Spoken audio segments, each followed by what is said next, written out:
ओम श्री गणेशाय नमः। ओम श्री सरस्वती नमः। श्री कृष्ण गोविंद हरे मुरारी, हे नाथ नारायण वासुदेवा। श्री सुखदेव जी कहते हैं, राजन, महाराजा भरत बड़े ही भगवत भक्त थे। भगवान ऋषभ देव ने अपने संकल्प मात्र से उन्हें पृथ्वी की रक्षा करने के लिए नियुक्त कर दिया। उन्होंने उनकी आज्ञा में स्थित रहकर विश्वरूप की कन्या पंचजनी से विवाह किया। जिस प्रकार तामस अहंकार से शब्द आदि 5 भूत तन्मात्र उत्पन्न होते हैं, उसी प्रकार पंचजनी के गर्भ से उनके सुमति, राष्ट्रभृत, सुदर्शन, आवरण और धूम्रकेतु नामक 5 पुत्र हुए, जो सर्वथा उन्हीं के समान थे। इसी वर्ष को, जिसका नाम पहले अजनाब वर्ष था, राजा भरत के समय से ही भारतवर्ष कहते हैं। महाराजा भरत बहुज्ञ थे।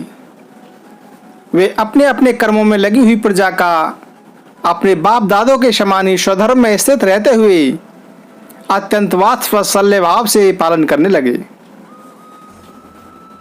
उन्होंने होता, अर्धवर्यु, उद्गाता और ब्रह्मा, इन 4 ऋतुजों द्वारा कराए जाने वाले प्रकृति और विकृति दोनों प्रकार के अग्निहोत्र, दर्श, पूर्णमास, चातुर्मास, पशु और सोम आदि छोटे बड़े क्रतु यज्ञ से यथा समय श्रद्धा पूर्वक यज्ञ और क्रतु रूप श्री भगवान का यजन किया। इस प्रकार अंग और क्रियाओं के सहित भिन्न भिन्न यज्ञों के अनुष्ठान के समय जब अधर्वयु गुण आहुति देने के लिए हवि हाथ में लेते, तो यजमान भरत उस यज्ञ कर्म से होने वाले पुण्य रूप फल को यज्ञ पुरुष भगवान वासुदेव को अर्पण कर देते थे। वस्तुतः वे परम ब्रह्म ही इंद्र आदि समस्त देवताओं के प्रकाशक, मंत्रों के वास्तविक प्रतिपाद तथा उन देवताओं के भी नियामक होने से मुख्य कर्ता एवं प्रधान देव हैं। इस प्रकार अपनी भगवत दर्पण बुद्धि रूप कुशलता से हृदय के राग द्वेष आदि मलों का मार्जन करते हुए वे सूर्य आदि सभी यज्ञोपभोक्ता देवताओं का भगवान के नेत्र आदि अवयवों के रूप में चिंतन करते थे। इस तरह कर्म की शुद्धि से उनका अंतःकरण शुद्ध हो गया। तब उन्हें अंतर्यामी रूप से विराजमान हृदय काश में ही अभिव्यक्त रहने वाले ब्रह्म स्वरूप एवं महापुरुषों के लक्षणों से उपलक्षित भगवान वासुदेव में, जो श्रीवत्स, कौस्तुभ, वनमाला, चक्र, शंख और गदा आदि से सुशोभित तथा नारद आदि निरंजनों के हृदयों में चित्र के समान निश्चल भाव से स्थिर रहते हैं, दिन दिन वेग पूर्वक बढ़ने वाली उत्कृष्ट भक्ति प्राप्त हुई। इस प्रकार 1 करोड़ वर्ष निकल जाने पर उन्होंने राज्य भोग का प्रारब्ध छिड़ हुआ जानकर अपनी भोगी हुई वंश परंपरागत संपत्ति को यथा योग्य पुत्रों में बांट दिया। फिर अपने सर्वसम्मति संपन्न राजमहल से निकलकर वे पुला आश्रम हरिहर क्षेत्र में चले आए। इस पुलह आश्रम में रहने वाले भक्तों पर भगवान का बड़ा ही वात्सल्य है। वे आज भी उनसे उनके इष्ट रूप में मिलते रहते हैं। वहाँ चक्र नदी, गंडकी नाम की प्रसिद्ध सरिता, चक्राकार सालग्राम शिलाओं से, जिनके ऊपर नीचे दोनों ओर नाभि के समान चिन्ह होते हैं, सब ओर से ऋषियों के आश्रमों को पवित्र करती रहती है। उस पुलह आश्रम के ऊपर में एकांत स्थान में अकेले ही रहकर वे अनेक प्रकार के पत्र, पुष्प, तुलसी दल, जल और कंदमूल, फल आदि उपहारों से भगवान की आराधना करने लगे। इससे उनका अंतःकरण समस्त विषय अभिलाषाओं से निवृत्त होकर शांत हो गया और उन्हें परम आनंद प्राप्त हुआ। इस प्रकार जब वे नियम पूर्वक भगवान की परिचर्या करने लगे तब उससे प्रेम का वेग बढ़ता गया, जिससे उनका हृदय द्रवीभूत होकर शांत हो गया। आनंद के प्रबल वेग से शरीर में रोमांच होने लगा तथा उत्कंठा के कारण नेत्रों में प्रेम के आंसू उमड़ आए, जिससे उनकी दृष्टि रुक गई। अंत में जब अपने प्रियतम के अरुण चरणाबिंदों के ध्यान से भक्ति योग का आविर्भाव हुआ तब परमानंद से सरोवर हृदय रूप गंभीर सरोवर में बुद्धि के डूब जाने से उन्हें उस नियम पूर्वक की जाने वाली भगवत पूजा का भी स्मरण न रहा। इस प्रकार वे भगवत सेवा के नियम में ही तत्पर रहते थे, शरीर पर कृष्ण मर्ग चर्म धारण करते थे तथा त्रिकाल स्नान के कारण भीगते रहने से उनके केश भूरी भूरी घुंघराली लटों में परिणित हो गए थे, जिनसे वे बड़े ही सुहावने लगते थे। वे उदित हुए सूर्य मंडल में सूर्य संबंधी ऋचाओं द्वारा ज्योतिर्मय परम पुरुष भगवान नारायण की आराधना करते और इस प्रकार कहते कि भगवान सूर्य का कर्म फलदायक तेज प्रकृति से परे है। उसी ने संकल्प द्वारा इस जगत की उत्पत्ति की है, फिर वही अंतर्यामी रूप से इसमें प्रविष्ट होकर अपनी चित्त शक्ति द्वारा विषय लोलुप जीवों की रक्षा करता है। हम उसी बुद्धि प्रदत्त तेज की शरण लेते हैं।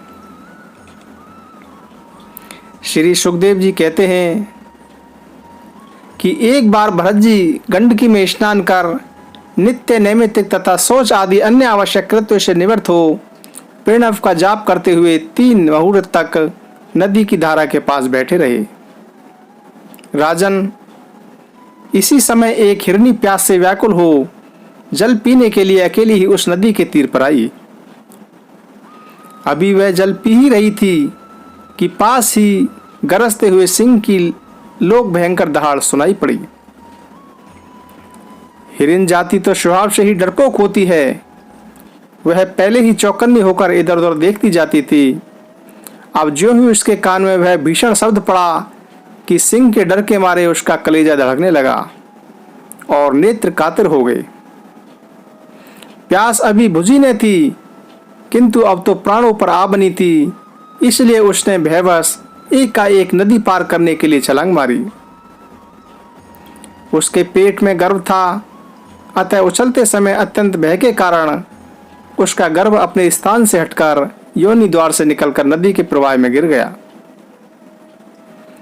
वह कृष्ण मर्ग पत्नी अकस्मात गर्भ के गिर जाने पर लंबी छलांग मारने तथा सिंह से डरी होने के कारण बहुत पीड़ित हो गई थी।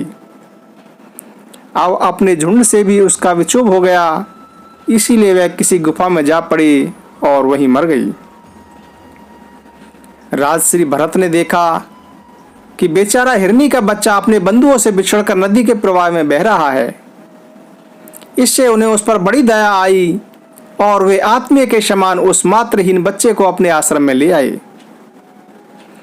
उस मृग सोने के प्रति भरत जी की ममता उत्तरोत्तर बढ़ती गई। वे नित्य उसके खाने पीने का प्रबंध करने, व्याध आदि से बचाने, लाल लड़ाने और पुचकारने आदि की चिंता में भी डूब रहने लगे। कुछ ही दिनों में उनके यम नियम और भगवत पूजा आदि आवश्यक कृत्य एक एक करके छूटने लगे और अंत में सभी कृत्य छूट गए। उन्हें ऐसा विचार रहने लगा कि अहो कैसे खेद की बात है, इस बेचारे दीन मृग सोने को काल चक्र के वेग ने अपने झुंड और बंधुओं से दूर करके मेरी शरण में पहुंचा दिया है। यह मुझे ही अपना माता पिता भाई बंधु और यूथ के साथी संगी समझता है। इसे मेरे सिवा और किसी का पता नहीं है और मुझ में इसका विश्वास भी बहुत है। मैं भी शरणागत की उपेक्षा करने में जो दोष है उसे नहीं जानता हूँ। मैं भी जो शरणागत की उपेक्षा करने में जो दोष है उन्हें जानता हूँ। इसलिए मुझे अब अपने इस आश्रित का सब प्रकार की दोष बुद्धि छोड़कर अच्छी तरह से पालन पोषण और प्यार दुलार करना चाहिए। निश्चयी शांत स्वभाव और दीनों की रक्षा करने वाले परोपकारी सज्जन ऐसे शरणागत की रक्षा के लिए अपने बड़े से बड़े स्वार्थ की भी परवाह नहीं करते। इस प्रकार उस हिरन के बच्चे में आसक्ति बढ़ जाने से बैठते, सोते, टहलते, ठहरते और भोजन करते समय भी उनका चित्त उसके स्नेह पास में ही बंधा रहता था। जब उन्हें कुश, पुष्प, समिधा, पत्र और फल मूल आदि लाने होते थे तो भेड़ियों और कुत्तों के वैसे वे उसे साथ ही लेकर वन में जाते थे। मार्ग में जहां तहां कोमल घास आदि को देखकर मुग्ध भाव से वह हिरण शावक अटक जाता तो वे अत्यंत प्रेमपूर्ण हृदय से दयावश उसे अपने कंधे पर चढ़ा लेते। इस प्रकार कभी गोद में लेकर और कभी छाती से लगाकर उसका दुलार करने में भी उन्हें बड़ा सुख मिलता।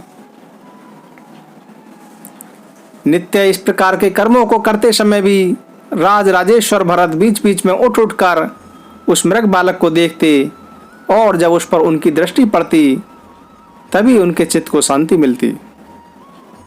उस समय उसके लिए मंगल कामना करते हुए कहने लगते कि बेटा तेरा सर्वत्र कल्याण हो। कभी यदि वह दिखाई नहीं देता तो जिसका धन लुट गया हो उस दीन मनुष्य के समान उनका चित्त अत्यंत उद्विग्न हो जाता और फिर वे उस हिरनी के बच्चे के विरह से व्याकुल एवं संतप्त हो करुणावश अत्यंत एवं मोहविष्ट हो जाते तथा शोकमग्न होकर इस प्रकार कहने लगते, अहो क्या कहा जाए, क्या वह मातृहीन दीन मृग शावक दुष्ट बहेलिए किसी बुद्धि वाले मुझ पुण्यहीन अनार्य का विश्वास करके और मुझे अपना मानकर मेरे किए हुए अपराधों को सत्पुरुषों के समान भूलकर फिर लौट आएगा? क्या मैं उसे फिर आश्रम के ऊपर में भगवान की कृपा से सुरक्षित रहकर निर्विघ्न हरी हरी दूब चाहते देखूंगा? ऐसा न हो कि कोई भेड़ी या कुत्ता गोल बांधकर विचरने वाले सूकर आदि तथा अकेले घूमने वाले व्याघ्र आदि ही उसे खा जाएं। संपूर्ण जगत की कुशल के लिए प्रकट होने वाले वे त्रयी रूप भगवान सूर्य अस्त होना चाहते हैं, किंतु अभी तक वह मृगी की धरोहर लौटकर नहीं आई। क्या वह हरिण राजकुमार मुझ पुण्यहीन के पास आकर अपनी भांति भांति की मृग साज कोचित मनोहर और दर्शनीय क्रीड़ाओं से अपने स्वजनों का शोक दूर करते हुए मुझे आनंदित करेगा? मैं कभी कुशों पर हवन सामग्री रख देता और वह उन्हें दांतों से खींचकर अवरुद्ध कर देता, तो भी मेरे डांटने डपटने पर वह अत्यंत भयभीत होकर उसी समय सारी उछल कूद छोड़ देता और ऋषि कुमार के समान अपनी समस्त इंद्रियों को रोककर चुपचाप बैठ जाता था। फिर पृथ्वी पर उस मृग शावक के खुर के चिन्ह के देखकर कहने लगते कि इस तपस्वी धरती ने ऐसा कौन सा तप किया है जो उस अति विनीत कृष्ण सार किशोर के छोटे छोटे सुंदर सुखकारी और सुकोमल खुरों वाले चरणों के चिन्हों से मुझे, जो मैं अपना मृग धुन लूट जाने से अत्यंत व्याकुल और दीन हो रहा हूँ, उस दिव्य प्राप्ति का मार्ग दिखाई रही है और स्वयं अपने शरीर को भी सर्वत्र उन पद चिन्हों से विभूषित कर स्वर्ग और अपवर्ग के इच्छुक द्विजों के लिए यज्ञ स्थल बना रही है। चंद्रमा में मृग का सा श्याम चिन्ह देखे उसे अपना ही मृग मानकर कहने लगे कि अहो, जिसकी माता सिंह के भय से मर गई थी, आज वही मृग शिशु अपने आश्रम से बिछुड़ गया है। अतः उसे अनाथ देखकर क्या ये दीन वत्सल भगवान नक्षत्रात दयावश उसकी रक्षा कर रहे हैं? राजन, इस प्रकार जिनका पूरा होना सर्वथा संभव था, उन विविध मनोरथों से भरत का चित्त व्याकुल रहने लगा। अपने मृग शावक के रूप में प्रतीत होने वाले प्रारब्ध के कारण तपस्वी भरत जी भगवत आराधन रूप कर्म और योग अनुष्ठान से च्युत हो गए। उनका भगवत भक्ति और योग अनुष्ठान सब छूट गए। जिन्होंने मोक्ष मार्ग में साक्षात विघ्न रूप समझकर अपने ही हृदय से उत्पन्न दुस्तजय पुत्र आदि को त्याग दिया था, उन्हीं के अन्य जातीय हिरण शिशु में ऐसी आसक्ति कैसे हो सकती थी? इस प्रकार राजश्री भरत विघ्नों के वशीभूत होकर योग साधन से भ्रष्ट हो गए और उस मृग छोने के पालन पोषण और लाड़ प्यार में ही लगे रहकर आत्मस्वरूप को भूल गए। इसी समय जिसका टलना अत्यंत कठिन है, वह प्रगल वेगशाली कराल काल चूहे के बिल में जैसे सर्प घुसाए, उसी प्रकार उनके सिर पर चढ़ाया। उस समय भी वह हरिण शावक उनके पास बैठा पुत्र के समान शोकातुर हो रहा था। वे उसे इस स्थिति में देख रहे थे और उनका चित्त उसी में लग रहा था। इस प्रकार की आसक्ति में मृग के साथ उनका शरीर भी छूट गया। तदंतर उन्हें अंतकाल की भावना के अनुसार अन्य साधारण पुरुषों के समान मृग शरीर ही मिला, किंतु उनकी साधना पूरी थी। इससे उनकी पूर्व जन्म की स्मृति नष्ट नहीं हुई। उस योनि में भी पूर्व जन्म की भगवत आराधना के प्रभाव से अपने मृग रूप होने के कारण जानकर वे अत्यंत पश्चाताप करते हुए कहने लगे कि अहो, बड़े दुख की बात है, मैं संयमशील महान भावों के मार्ग से पतित हो गया। मैंने तो धैर्यपूर्वक सब प्रकार की आसक्ति छोड़कर एकांत और पवित्र वन का आश्रय लिया था। वहां रहकर जिस चित्त को मैंने सर्वभूतात्मा श्री वासुदेव में निरंतर उन्हीं के गुणों का श्रवण मनन और संकीर्तन करके तथा प्रत्येक पल को उन्हीं की आराधना और स्मरण आदि से सफल करके स्थिर भाव से पूर्णता लगा दिया था, मुझ अज्ञानी का वही मन अकस्मात एक नन्हे से हिरण के बच्चे के पीछे अपने लक्ष्य से विछड़ गया। इस प्रकार मृग बने हुए राजश्री भरत के हृदय में जो वैराग्य भावना जागृत हुई, उसे छिपाए रखकर उन्होंने अपनी माता मृगी को त्याग दिया और अपनी जन्मभूमि पर्वत से वे फिर शांत भाव मुनियों के प्रिय उसी शालग्रामती तीर्थ में, जो भगवान का क्षेत्र है, पुलस्त्य और पुलह ऋषि के आश्रम पर चले आए। वहां रहकर भी वे काल की प्रतीक्षा करने लगे। आसक्ति से उन्हें बड़ा भय लगने लगा था।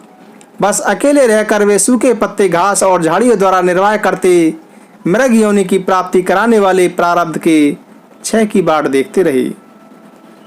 अंत में उन्होंने अपने शरीर का आधा भाग गंडी के जल में डुबाए रखकर उस मृग शरीर को छोड़ दिया।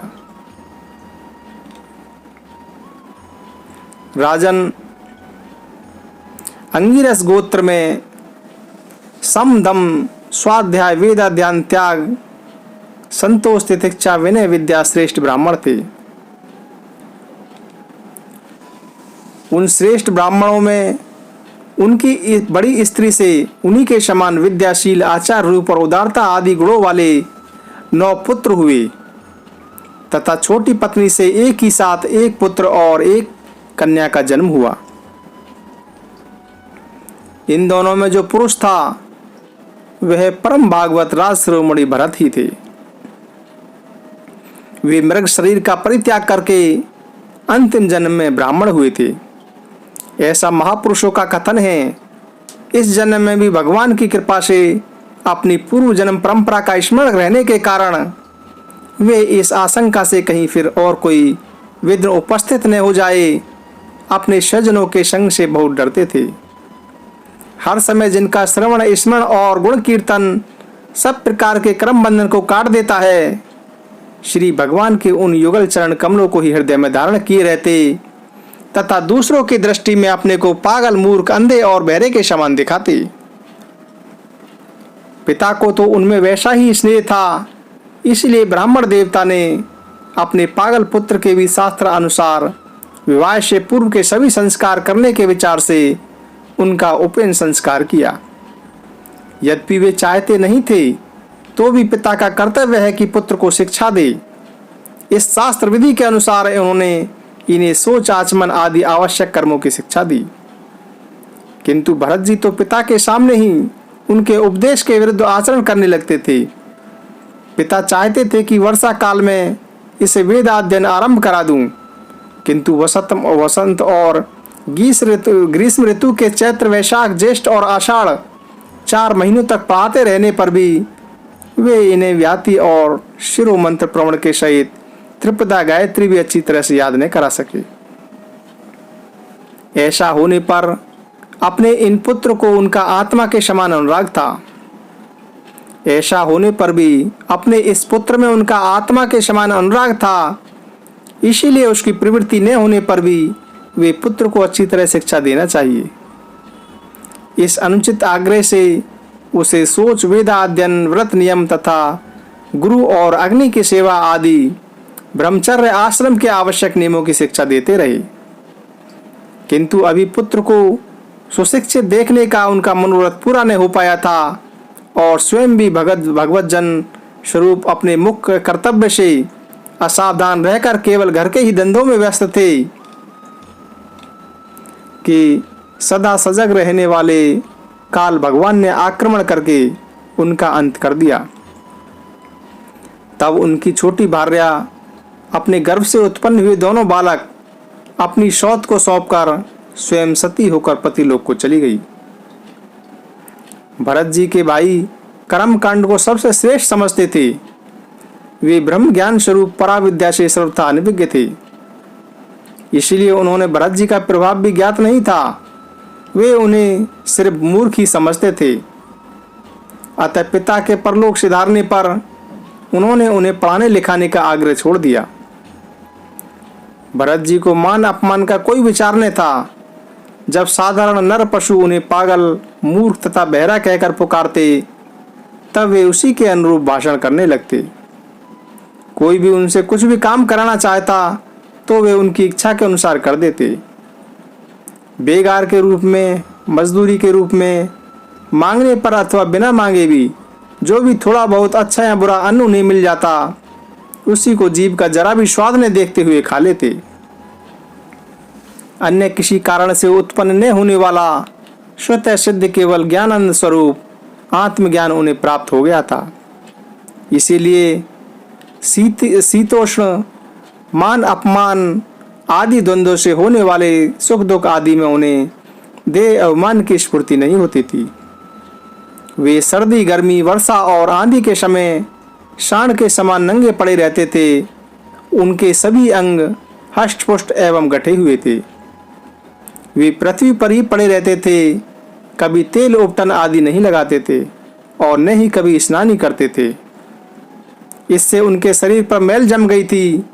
उनका ब्रह्म तेज धूलि से ढके हुए मूल्यवान मणि के समान छिप गया था। वे अपनी कमर में एक मैला कुचला कपड़ा लपेटे रहते थे। उनका यज्ञ पवित्र भी बहुत ही मैला हो गया था। इसलिए अज्ञानी जनता यह कोई द्विज है, कोई अधम ब्राह्मण है, ऐसा कहकर उनका तिरस्कार कर दिया करती थी। किंतु वे इसका कोई विचार न करके स्वच्छंद विचरते थे। दूसरों की मजदूरी करके पेट पालते देख जब उन्हें उनके बड़े भाइयों ने खेती की क्यारियों में ठीक करने में लगा दिया तब वे उस कार्य को भी नहीं करने लगे। परंतु उन्हें इस बात का भी ध्यान न था कि उन कार्यों की भूमि समतल है या ऊंची नीची, अथवा वह छोटी है या बड़ी। उनके भाई उन्हें चावल की कनी खली, भुनी भुने हुए उड़द अथवा बर्तनों में लगी हुई जले अन्न की खुरचन जो भी कुछ दे देते उसी को वे अमृत समान समझकर खा लेते। किसी समय डाकुओं के सरदार ने, जिसके सामंत शूद्र जाति के थे, पुत्र की कामना से भद्रकाली को मनुष्य की बलि देने का संकल्प किया। उसने जो पुरुष पशु बलि देने के लिए पकड़ मंगवाया था वह देववश उसके फंदे से निकलकर भाग गया। उसे ढूंढने के लिए उसके सेवक चारों ओर दौड़े, किंतु अंधेरी रात में आधी रात के समय कहीं उसका पता नहीं लगा। इसी समय देवयोग से अकस्मात उनकी दृष्टि इन ब्राह्मण कुमार पर पड़ी जो वीरासन से बैठे हुए मृग, वराह आदि जीवों से खेतों की रखवाली कर रहे थे। उन्होंने देखा कि यह पशु तो बड़े ही अच्छे लक्षणों वाला है, इससे हमारे स्वामी का कार्य अवश्य सिद्ध हो जाएगा। यह सोचकर उनका मुख आनंद से खिल उठा और वे उन्हें रस्सियों से बांधकर चंडिका के मंदिर में ले आई। तदंतर उन चोरों ने अपनी पद्धति के अनुसार विधि पूर्वक उनको अभिषेक एवं स्नान कराकर कोरे वस्त्र पहनाए तथा नाना प्रकार के आभूषण, चंदन, माला और तिलक आदि से विभूषित कर अच्छी तरह भोजन कराया। फिर धूप, दीप, माला, खील, पत्ते और फल आदि उपहार सामग्री के सहित बलिदान की विधि से गान, स्तुति और ढोल आदि का महान शब्द करते हुए पुरुष पशु को भद्रकाली के सामने नीचा सिर करा के बिठा दिया। इसके पश्चात दस्युराज के पुरोहित बने हुए लुटेरे ने उस नर पशु के रुधिर से देवी को तृप्त करने के लिए देवी मंत्रों से अभिमंत्रित एक तीक्ष्ण खड़ग उठाया। चोर स्वभाव से जो रजोमुड़ी तमोगुणी थे, धन के मद से उनका चित्त और उन्मित हो गया था। हिंसा में भी उनकी स्वाभाविक रुचि थी। इस समय तो वे भगवान के अंशरूप ब्राह्मण कुल का तिरस्कार करके कुमार की ओर बढ़ रहे थे। आपत्ति काल में भी जिस हिंसा का अनुमोदन किया गया है, उसमें भी ब्राह्मण वध का सर्वथा निषेध है। तो भी वे साक्षात ब्रह्म भाव को प्राप्त हुए वैरहीन तथा समस्त प्राणियों के शोध एक ब्रह्म कुमारी की बलि देना चाहते थे। यह भयंकर कुकर्म देखकर देवी भद्रकाली के शरीर में अति दुष्य ब्रह्म तेज से दाह होने लगा और वे एक आगे एक मूर्ति को फोड़कर प्रकट हो गई। अत्यंत ऐशनशीलता और क्रोध के कारण उनकी भौहें चढ़ी हुई थी तथा कराल दाढ़ों और चढ़ी हुई लाल आंखों के कारण उनका चेहरा बड़ा भयानक जान पड़ता था। उनके उस विकराल वेश को देखकर ऐसा जान पड़ता था मानो वे इस संसार का संहार कर डालेंगी। उन्होंने क्रोध से तड़ककर बड़ा भीषण अट्टहास किया और उछलकर उस अभिमंत्रित खड़ग से उन सारे पापियों के सिर उड़ा दिए और अपने गड़ों के सहित उनके गले से बहता हुआ गरम गरम अधिरूप आसप पीकर अति उन्मुक्त हो ऊंचे स्वर से गाती और नाचती हुई उन सिरों को ही गेंद बनाकर खेलने लगी। सच है, महापुरुषों के प्रति किया हुआ अत्याचार रूप अपराध इसी प्रकार ज्यों का तो अपने ही ऊपर पड़ता है। हे परीक्षित, जिनकी देहाभिमान रूप सुदृढ़ हृदय ग्रंथि छूट गई है, जो समस्त प्राणियों के सुहृद एवं आत्मा और वैरहीन है, साक्षात भगवान ही भद्रकाली आदि भिन्न भिन्न रूप धारण करके अपने कभी ने चूकने वाले काल चक्र रूप श्रेष्ठ शस्त्र से जिनकी रक्षा करते हैं और जिन्होंने भगवान के निर्भय चरण कमलों का आश्रय ले रखा है, उन भगवत भक्त परमहंसों के लिए अपना सिर कटने का अवसर आने पर भी किसी प्रकार व्याकुल न होना, यह कोई बड़े आश्चर्य की बात नहीं है।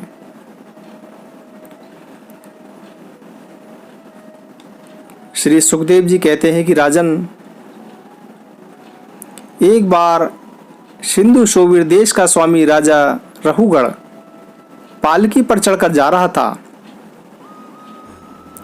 जब वह इक्षुमती नदी के किनारे पहुंचा, तब उसकी पालकी उठाने वाले कहारों ने जमादार को एक कहार की आवश्यकता पड़ी।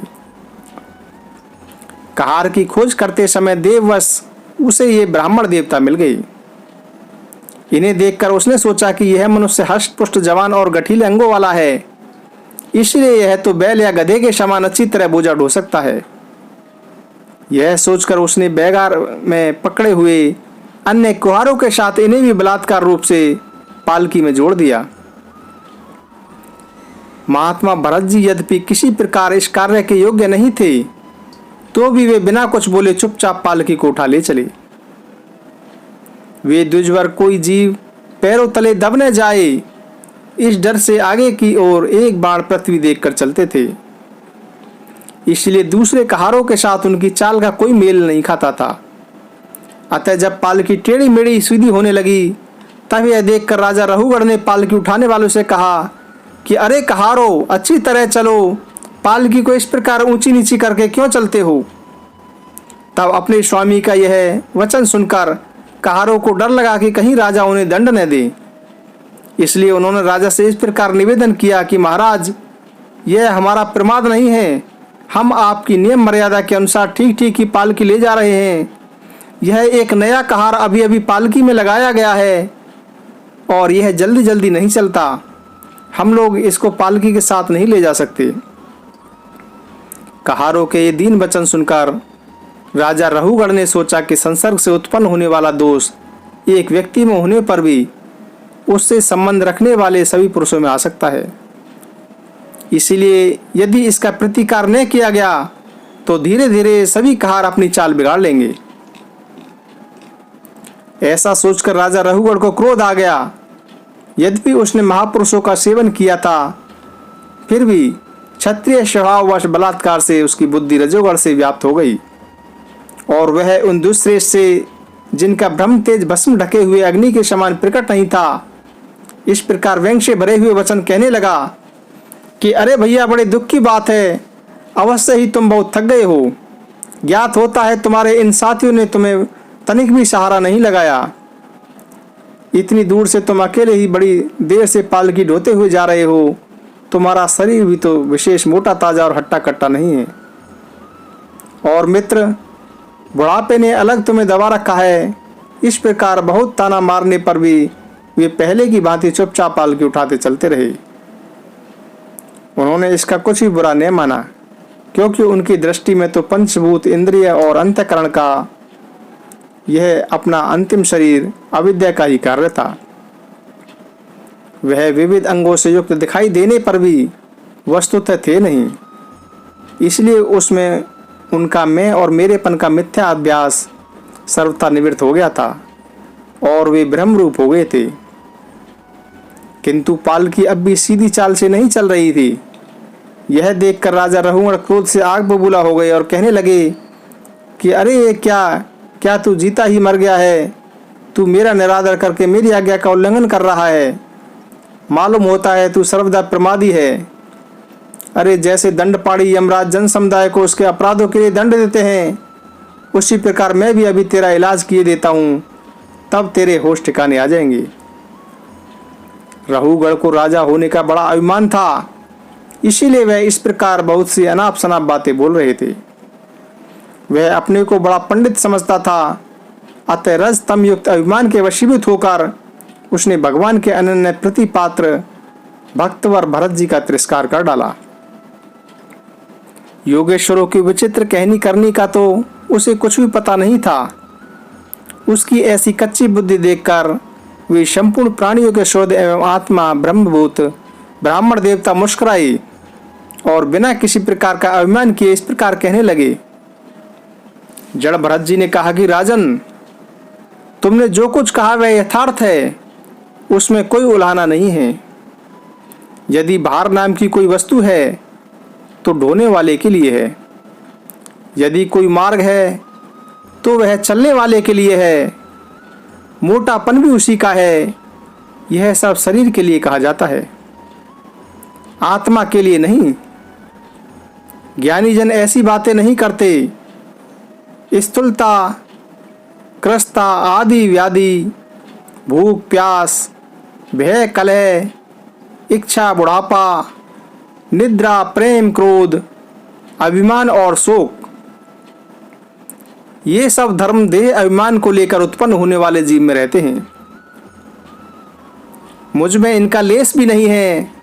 राजन, तुमने जो जीने मरने की बात कही, सो जितने भी विकारी पदार्थ हैं उन सभी में नियमित रूप से दोनों बातें देखी जाती हैं, क्योंकि वे सभी आदि अंत वाले हैं। यशस्वी नरेश, जहाँ स्वामी सेवक भाव स्थिर हो वहीं आज्ञा पालन आदि का नियम भी लागू हो सकता है। तुम राजा हो और मैं प्रजा हूँ। इस प्रकार की भेद बुद्धि के लिए मुझे व्यवहार के सिवा कहीं तनिक भी अवकाश नहीं दिखाई देता। परमार्थ दृष्टि से देखा जाए तो किसे स्वामी कहें और किसे सेवक। फिर भी राजन, तुम्हें यदि स्वामित्व का अभिमान है तो कहो, मैं तुम्हारी क्या सेवा करूं। वीरवर, मैं मत उन्मत और जड़ के समान अपनी स्थिति में रहता हूं। मेरा इलाज करके तुम्हें क्या हाथ लगेगा। यदि मैं वास्तव में जड़ और प्रमादी ही हूं तो भी मुझे शिक्षा देना पिसे हुए को पीसने के समान व्यर्थ ही होगा। श्री सुखदेव जी कहते हैं कि परीक्षित, मुनिवर जड़ भरत यथार्थ तत्व का उपदेश करते हुए इतना उत्तर देकर मौन हो गए।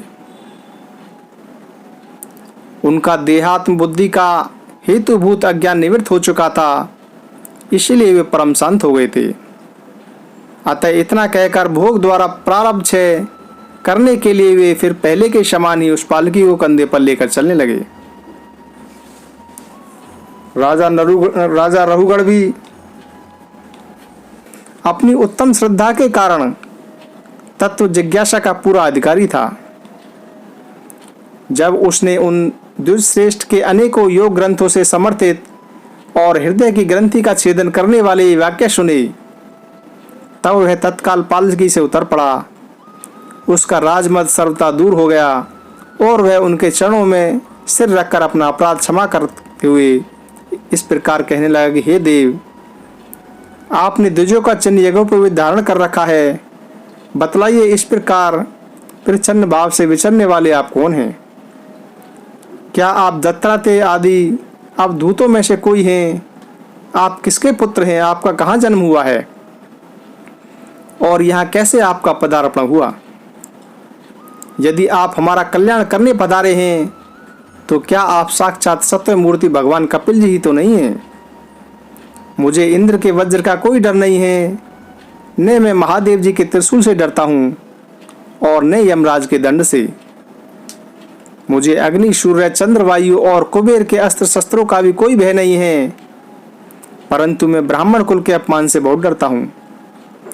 अतः कृपया बतलाइए कि इस प्रकार अपने विज्ञान और शक्ति को छिपाकर मूर्खों की भांति विचरने वाले आप कौन हैं? विषयों से तो आप सर्वथा अनासक्त जान पड़ते हैं, मुझे आपकी कोई थाह नहीं मिल रही है। ये साधु, आपके योग युक्त वाक्यों की बुद्धि द्वारा आलोचना करने पर भी मेरा संदेह दूर नहीं होता। मैं आत्मज्ञानी मुनियों के परम गुरु और साक्षात श्री हरि के ज्ञानेश्वर के अवतार योगेश्वर भगवान कपिल से यह पूछने के लिए जा रहा था कि इस लोक में एकमात्र शरण लेने योग्य कौन है? क्या आप वे कपिल मुनि ही हैं जो लोगों की दशा देखने के लिए इस प्रकार अपना रूप छिपाकर विचर रहे हैं? भला घर में आसक्त रहने वाला विवेकहीन पुरुष योगेश्वरों की गति कैसे जान सकता है? मैंने युद्ध आदि कर्मों में अपने को श्रम होते देखा है, इसलिए मेरा अनुमान है कि बोझा ढोने और मार्ग में चलने से आपको भी अवश्य ही होता होगा। मुझे तो व्यवहार मार्ग भी सत्य ही जान पड़ता है, क्योंकि मिथ्या घड़े से जल लाना आदि कार्य नहीं होता। देह आदि के धर्मों का आत्मा पर कोई प्रभाव ही नहीं होता, ऐसी बात भी नहीं है। चूल्हे पर रखी हुई बाल्टी जब अग्नि से तपने लगती है तब उसका जल भी खोलने लगता है और फिर उस जल से चावल का भीतरी भाग भी पक जाता है। इसी प्रकार अपनी उपाधि के धर्मों का अनुवर्तन करने के कारण देह, इंद्रिय, प्राण और मन की सन्निधि से आत्मा को भी उनके धर्म, श्रम आदि का अनुभव होता ही है। आपने जो दंड आदि की व्यवस्था बताई, सो राजा तो प्रजा का शासन और पालन करने के लिए नियुक्त किया हुआ उसका दास ही है। उसका उन्मत्त आदि को दंड देना पिसे हुए को पीसने के समान व्यर्थ नहीं हो सकता, क्योंकि अपने धर्म का आचरण करना भगवान की सेवा ही है। उसे करने वाला व्यक्ति अपनी संपूर्ण पाप राशि को नष्ट कर देता है। हे दीनबंधु, राज तत्व के अभिमान से उन्मुक्त होकर मैंने आप जैसे परम साधु की अवज्ञा की है। अब आप ऐसी कृपा दृष्टि कीजिए जिससे इस साधु अवज्ञा रूप अपराध से मुझे मुक्ति मिल जाए। आप देहाभिमान शून्य और विश्व बंधु श्री हरि के अनन्य भक्त हैं, इसलिए सब में समान दृष्टि से होने पर इस मान अपमान के कारण आप में कोई विकार नहीं हो सकता। तथापि इस महापुरुष का अपमान होने के कारण मेरे जैसा पुरुष साक्षात त्रिशूल पाणी महादेव जी के समान प्रभावशाली होने पर भी अपने अपराध से अवश्य थोड़े ही काल में नष्ट हो जाएगा। जड़ भरत जी ने कहा कि राजन, तुम अज्ञानी होने पर भी पंडितों के समान ऊपर ऊपर की तर्क वितर्क की युक्त बातें कह रहे हो, इसलिए श्रेष्ठ ज्ञानियों में भी तुम्हारी गणना नहीं हो सकती। तत्वज्ञानी पुरुष इस अविचार सिद्ध स्वामी सेवक आदि व्यवहार को तत्व विचार के समय सत्य रूप से स्वीकार नहीं करते। लौकिक व्यवहार के समान ही वैदिक व्यवहार भी सत्य नहीं है, क्योंकि वेद वाक्य भी अधिकतर गृहस्थ जनोहित यज्ञाविधि विस्तार में ही व्यस्त है। राग, द्वेष आदि दोषों से रहित विशुद्ध तत्व ज्ञान की पूरी अव्यक्त प्राय उनमें भी नहीं हुई है। जिसे गृहस्थोचित यज्ञ आदि कर्मों से प्राप्त होने वाला स्वर्ग आदि सुख स्वप्न के समान है नहीं जान पड़ता, उसे तत्व ज्ञान कराने में साक्षात उपनिषद वाक्य भी समर्थ नहीं है। जब तक मनुष्य का मन सत्व रज अथवा तमोगुण के वशीभूत रहता है, तब तक वह बिना किसी अंकुश के उसकी ज्ञानेंद्रिय और कर्मेंद्रियों से शुभाशुभ कर्म कराता रहता है। यह मन वासना में विषायुक्त गुणों से प्रेरित विकारी और भूत एवं इंद्रियमय रूप 16 कलाओं में मुख्य है। यही भिन्न भिन्न नामों से देवता और मनुष्य आदि रूप धारण करके शरीर रूप उपाधियों के भेद से जीव की उत्तमता और अधमता का कारण होता है। यह माया में मन संसार चक्र में चलने वाला है। यही अपनी देह के अभिमानी जीव से मिलकर उसे कालक्रम से प्राप्त हुए सुख दुख और इनसे व्यक्तिरिक्त मोह रूप अवश्यभावी फलों की अभिव्यक्ति कराता है। जब तक यह मन रहता है तभी तक जागृत और स्वप्न अवस्था का व्यवहार प्रकाशित होकर जीव का दृश्य बनता है। इसीलिए पंडित जन मन को ही त्रिगुण में अधम संसार का और गुणातीत परमोत्कृष्ट मोक्ष पद का कारण बताते हैं। विषय आसक्त मन जीव को संसार संकट में डाल देता है। विषयहीन होने पर भी वही उसे शांति में मोक्ष पद प्राप्त करा देता है। जिस प्रकार घी से भीगी हुई बत्ती को खाने वाले दीपक से तो धुएं वाली शिखा निकलती रहती है, और जब घी समाप्त हो जाता है तब वह अपने कारण अग्नि तत्व में लीन हो जाता है। उसी प्रकार विषय और कर्मों में आसक्त हुआ मन तरह तरह की वृत्तियों का आश्रय लिए रहता है, और इनसे मुक्त होने पर वह अपने तत्व में लीन हो जाता है। विषय कर्मों में आसक्त हुआ मन तरह तरह की वृत्तियों का आश्रय लिए रहता है, और इनसे मुक्त होने पर वह अपने तत्व में लीन हो जाता है। हे वीरवर, 5 कर्मेंद्रिय, 5 ज्ञानेंद्रिय और 1 अहंकार, ये 11 मन की वृत्तियां हैं, तथा 5 प्रकार के कर्म, 5 तन्मात्र और 1 शरीर, ये 11 उनके आधारभूत विषय कहे गए हैं। गंध रूप स्पर्श रस और शब्द, ये 5 ज्ञानेंद्रियों के विषय हैं। मल त्याग संभोग गमन भाषण और लेना देना आदि व्यापार, ये 5 कर्मेंद्रियों के विषय हैं। तथा शरीर को यह मेरा है इस प्रकार स्वीकार करना अहंकार का विषय है। कुछ लोग अहंकार को मन की 12वीं वृत्ति और उसके आश्रय शरीर को 12वां विषय मानते हैं। ये मन की 11 वृत्तियां विषय स्वभाव आशय संस्कार कर्म और काल के द्वारा सैकड़ों हजारों और करोड़ों भेदों में परिणित हो जाती हैं, किंतु इनकी सत्ता क्षेत्रज्ञ आत्मा की सत्ता से ही है, स्वतः या परस्पर मिलकर नहीं है। ऐसा होने पर भी मन से क्षेत्रज्ञ का कोई संबंध नहीं है। यह तो जीव की ही माया निर्मित उपाधि है। यह प्राय संसार बंधन में डालने वाले अविशुद्ध कर्मों में ही प्रवृत्त रहता है। उसकी उपयुक्त वृत्तियां प्रवाह रूप से नित्य ही रहती हैं। जागृत और स्वप्न के समय वे प्रकट हो जाती हैं और सुषुप्ति में छिप जाती हैं।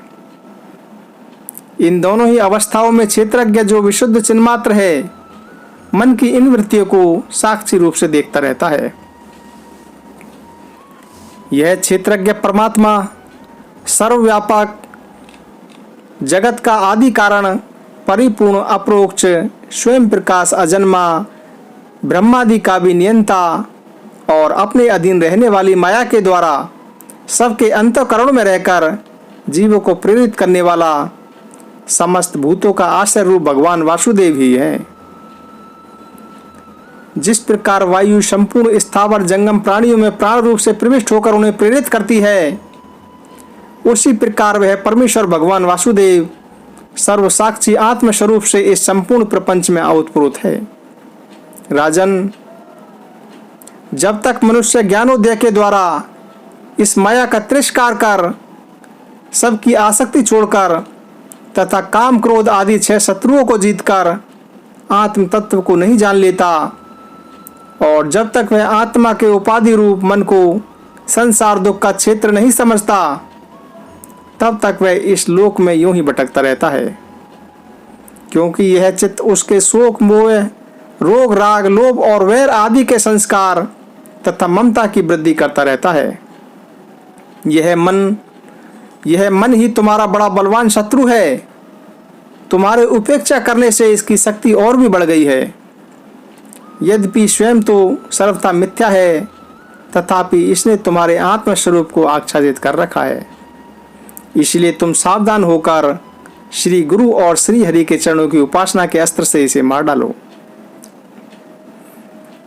श्री कृष्ण गोविंद हरे मुरारी, हे नाथ नारायण वासुदेवा। श्री कृष्ण गोविंद हरे मुरारी, हे नाथ नारायण वासुदेवा। श्री भागवत भगवान की है आरती, पापियों को पापों से है तारती।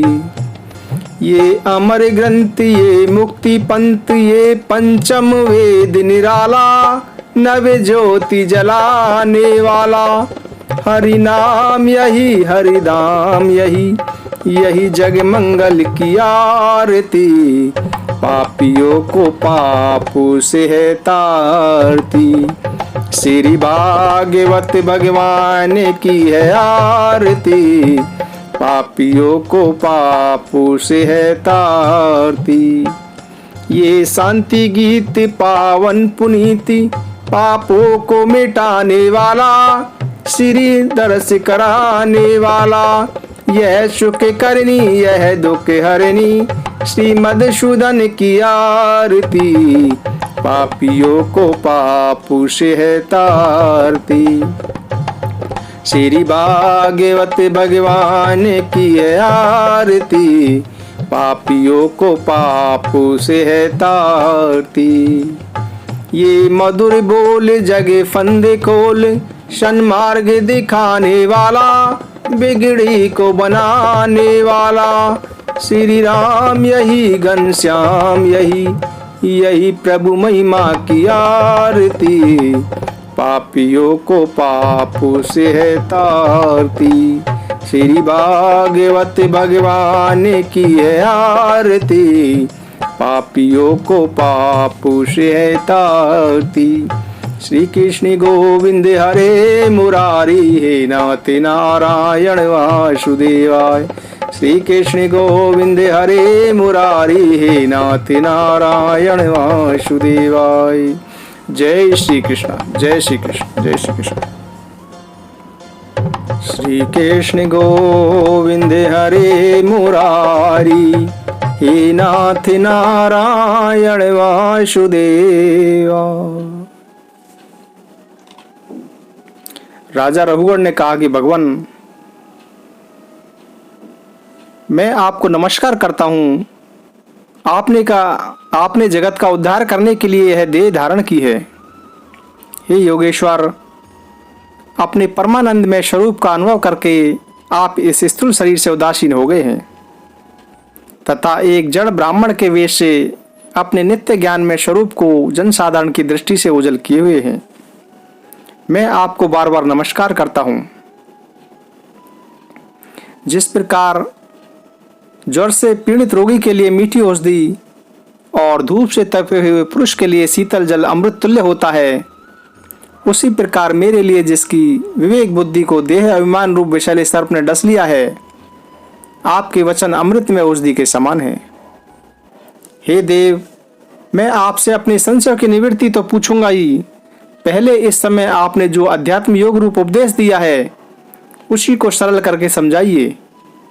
उसे समझने की मुझे बड़ी उत्कंठा है।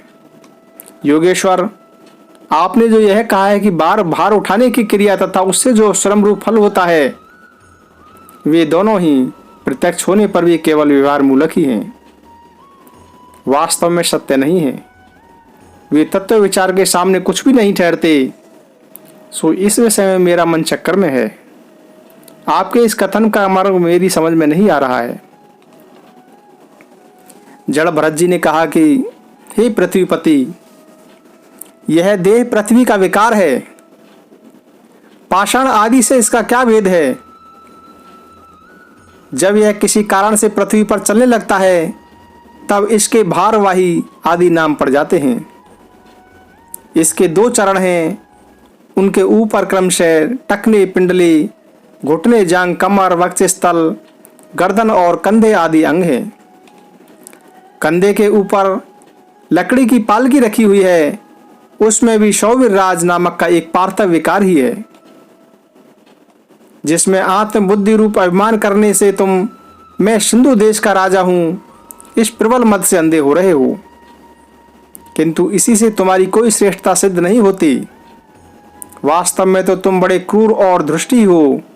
तुमने इन बेचारे दीन दुखियों कहारों को बेगार में ही पकड़कर पालकी में जोत रखा है और फिर महापुरुषों की सभा में बढ़ बढ़कर बातें बनाते हो कि मैं लोगों की रक्षा करने वाला हूं। यह तुम्हें शोभा नहीं देता। हम देखते हैं कि संपूर्ण चराचर भूत सर्वदा पृथ्वी से ही उत्पन्न होते हैं और पृथ्वी में ही लीन होते हैं। अतः उनके क्रिया भेद के कारण जो अलग अलग नाम पड़ गए हैं, बताओ तो उनके सेवा व्यवहार का और क्या मूल है? इस प्रकार पृथ्वी शब्द का व्यवहार भी मिथ्या ही है, वास्तविक नहीं है, क्योंकि यह अपने उपदान कारण सूक्ष्म परमाणुओं में लीन हो जाती है और जिनके मिलने से पृथ्वी रूप कार्य की सिद्धि होती है, ये परमाणु अविद्यावश मन से ही कल्पना किए हुए हैं। वास्तव में उनकी भी सत्ता नहीं है। इसी प्रकार जो भी कुछ मोटा पतला, छोटा बड़ा, कार्य कारण तथा चेतन और अचेतन आदि गुणों से युक्त दिव्य प्रपंच है, उसे भी द्रव्य, स्वभाव, आशय, काल और कर्म आदि नामों वाले भगवान की माया का ही कार्य समझो। विशुद्ध परमार्थ रूप अद्वितीय तथा भीतर बाहर के भेद से रहित परिपूर्ण ज्ञान ही सत्य वस्तु है। वह सर्वांतवर्ती और सर्वथा निर्विकार है। उसी का नाम भगवान है। उसी को पंडित जन वासुदेव कहते हैं। हे रघुगण, महापुरुषों के चरणों की धूलि से अपने को नहलाए बिना केवल तप, यज्ञ आदि वैदिक कर्म, अन्न आदि के दान, अतिथि सेवा, दीन सेवा, गृहस्थित धर्मानुष्ठान, वेद अध्ययन अथवा जल, अग्नि या सूर्य की उपासना आदि किसी भी साधन से यह परमात्म ज्ञान प्राप्त नहीं हो सकता। इसका कारण यह है कि महापुरुषों के समाज में सदा पवित्र कीर्ति श्री हरि के गुणों की चर्चा होती रहती है, जिससे विषय वार्ता तो पास ही नहीं भटकने पाती। और जब भगवत कथा का नित्य प्रति सेवन किया जाता है, तब वह मोक्ष आकांक्षी पुरुष की शुद्ध बुद्धि को भगवान वासुदेव में लगा लेती है। पूर्व जन्म में भरत नाम का राजा था। ऐहिक और पारलौकिक दोनों प्रकार के विषयों से विरक्त होकर भगवान की आराधना में ही लगा रहता था। तो भी एक मृग में आसक्ति हो जाने से मुझे परमार्थ से भ्रष्ट होकर अगले जन्म में मृग बनना पड़ा। किंतु भगवान श्री कृष्ण की आराधना के प्रभाव से उस मृग योनि में भी मेरी पूर्व जन्म की स्मृति लुप्त नहीं हुई। इसी से अब मैं जन संसर्ग से डरकर सर्वदा असंग भाव से गुप्त रूप से ही विचरण करता रहता हूं। सारांश यह है कि विरक्त महापुरुषों के सत्संग से प्राप्त ज्ञान रूप खड़ग के द्वारा मनुष्य को इस लोक में ही अपने मोह बंधन को काट डालना चाहिए। फिर श्री हरि की लीलाओं के कथन और श्रवण से भगवत स्मृति बनी रहने के कारण वह सुगमता से ही संसार मार्ग को पार करके भगवान को प्राप्त कर सकता है। श्री कृष्ण गोविंद हरे मुरारी, हे नाथ नारायण वासुदेवा। श्री कृष्ण गोविंद हरे मुरारी, हे नाथ नारायण वासुदेवा। श्री भागवत भगवान की आरती, पापियों को पाप से है तारती। ये अमर ग्रंथ, ये मुक्ति पंथ, ये पंचम वेद निराला, नव ज्योति जलाने वाला। हरि नाम यही, हरि धाम यही, यही जग मंगल की आरती। पापियों को पापों से है तारती। श्री भागवत भगवान की है आरती। पापियों को पापों से है तारती। ये शांति गीत पावन पुनीत, पापों को मिटाने वाला, हरि दर्श दिखाने वाला। यह सुख करनी, यह दुख हरिणी, श्री मधुसूदन की आरती। पापियों को पापों से है तारती। ये मधुर बोले जग फंदे खोले, सन्मार्ग दिखाने वाला, बिगड़ी को बनाने वाला। श्री राम यही, घनश्याम यही, यही प्रभु महिमा की आरती। पापियों को पापों से है तारती। श्री भागवत भगवान की है आरती। पापियों को पापों से है तारती। जय श्री कृष्ण, जय श्री कृष्ण।